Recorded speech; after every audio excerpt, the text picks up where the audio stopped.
Hello everybody, today we're going to be solving the problem Vasya and Cornfield. Let's read the problem statement. Vasya owns a cornfield which can be defined with two integers, n and d. The cornfield can be represented as a rectangle with vertices having Cartesian coordinates 0, d, d, 0, n, n minus d, and n minus d, n. This is an example of a cornfield with n equals 7, d equals 2. So in this case, 0, d corresponds to this point over here. D, 0 corresponds to this point. N minus n, n minus d corresponds to this point, and n minus d, n corresponds to this point. And Vasya also knows that there are m grasshoppers near the field. They could be inside it as well. The eye grasshoppers at the point xi, yi. Vasya does not like when grasshoppers eat a corn. So for each grasshopper, he wants to know whether its position is inside the cornfield or outside, and inside includes the border. So basically, we're given this rectangle, and we need to find whether each input point is inside it or not. Here is the input examples. You need to just output yes if the point is inside and no otherwise. So let's make some observations. Now the first thing we can notice is that this point and this point have something special. If we were to mark this angle as theta, we would actually find that this angle is always 45 degrees. One way we can prove this is by finding the slope of this particular line. It would be, I'll just write it down, n minus d minus 0 divided by n minus d, which is of course equal to 1. Therefore theta is equal to the inverse tangent of 1, which is 45 degrees. So we know that this angle is always going to be 45 degrees. We can similarly, first of all, since this is a rectangle, these sides are parallel and these angles are 90 degrees. Then in this triangle over here, since this side has a length of d and this side also has a length of d, and by virtue of the axes this angle is also 90 degrees, we can say that this angle is equal to this angle and both of them are 45 degrees as well. So this is an important observation we're going to have to make. Let's now look at a simpler but related problem. Remember, the key to solving a problem efficiently is to break it down into these simpler but related problems. We're going to consider, again, another rectangle. If I can draw my lines. Right.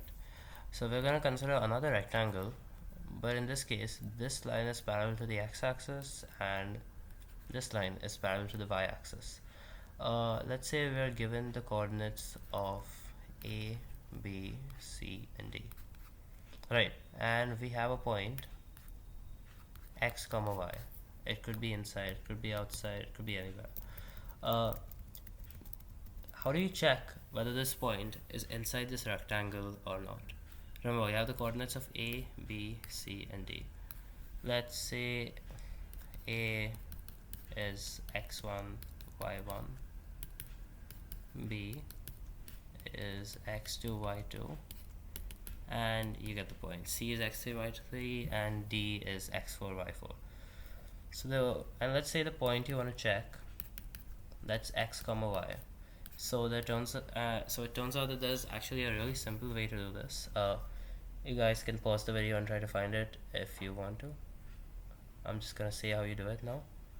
So the way you do it is you check if the minimum value of xi, that is x1, x2, x3, and x4, all of the x values is less than or equal to x, which is less than or equal to the maximum value of xi. You also check that the minimum value of yi is less than or equal to y, which is less than or equal to the maximum value of yi. So in simple terms, this just means you get the leftmost value of the furthest, or like the leftmost x coordinate, the smallest value of xi, and you get the largest value of xi. So in this case, this is going to be this value and this value, and you check whether your corresponding x value is somewhere in between these two values. So in this case it is, and then you do the same thing but for your y values. So you check what the minimum y value and the maximum y value you have is, and you check whether your point's y value is somewhere in between these y values. Now if both of these conditions are true, then we can say that our point is inside. Otherwise it's outside. I'll just write outside. Yeah. So now we need to somehow find a way to apply this to solve the original problem. Again, I encourage you to pause the video and see if you can come up with a way. Otherwise, I'm just going to say how you do it. So the way is using a rotation matrix.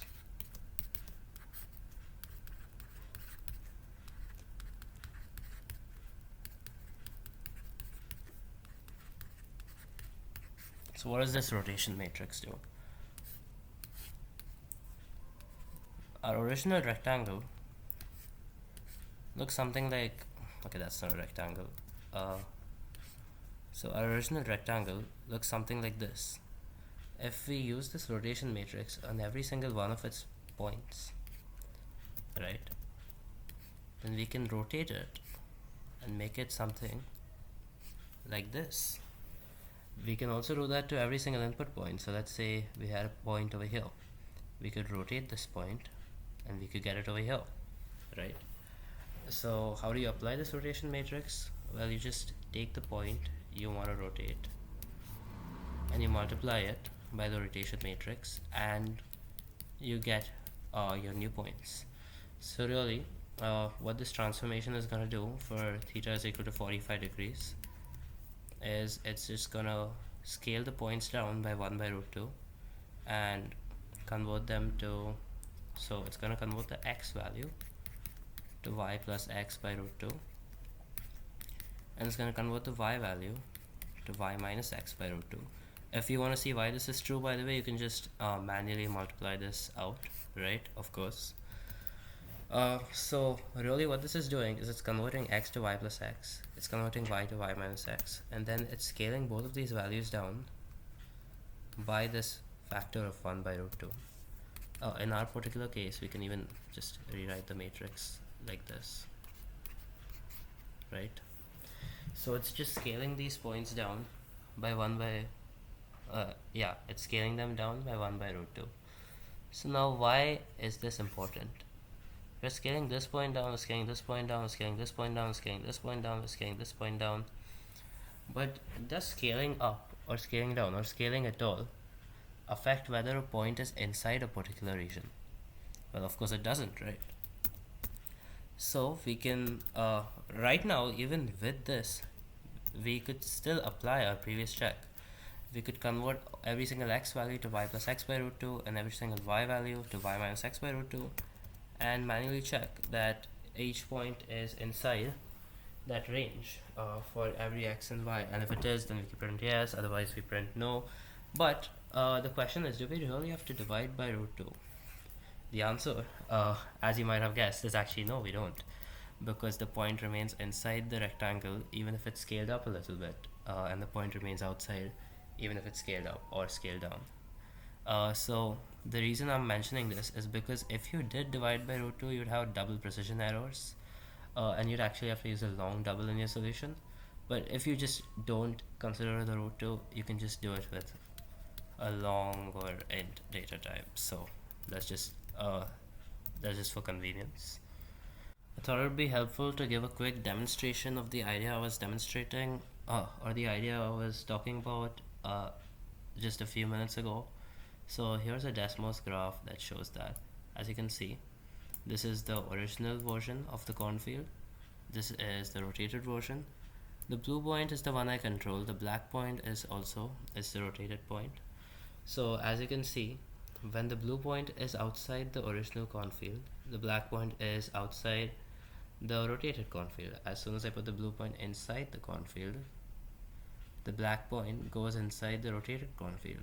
So the bounds are always taken care of, and as you can see, it corresponds in position and is just rotated. So I thought that would be pretty cool to show. Okay, so now we're quickly gonna go over the code. So I start by creating a point class, just for convenience. It has two class member variables, x and y. In its initializer, I take in two variables a and b, and I set x to a plus b and y to a minus b, as discussed earlier. Now I do this directly in the class, well, because I don't want to have another method to rotate it, so note that the rotation actually happens during initialization. Okay, then I create a class called field. This is again just for convenience sake. I have 4 point objects. I have these variables to store the minimum and maximum abscissa and ordinates. This function just prepares the field that fills in the values of these minimum and maximum values. The check method checks whether a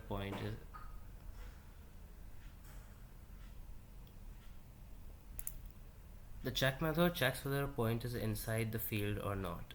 Note that the field has already been rotated, so I can perform this simple check as discussed earlier. Then in the main method, I take in whatever the input is, I initialize the points, prepare the field, that is, call this method, and then I take in the point we want to check, create the point object, and call field.check, which is this check. Now if field.check returns true, we print yes, otherwise we print no, and then finally a new line. As you can see, this gets accepted, so that solution is indeed correct. If this helped you guys in any way, I would appreciate it if you show your support in the comments, like the video, subscribe, whatever. Just show me that this really did help. Anyway, I need to go now, so bye.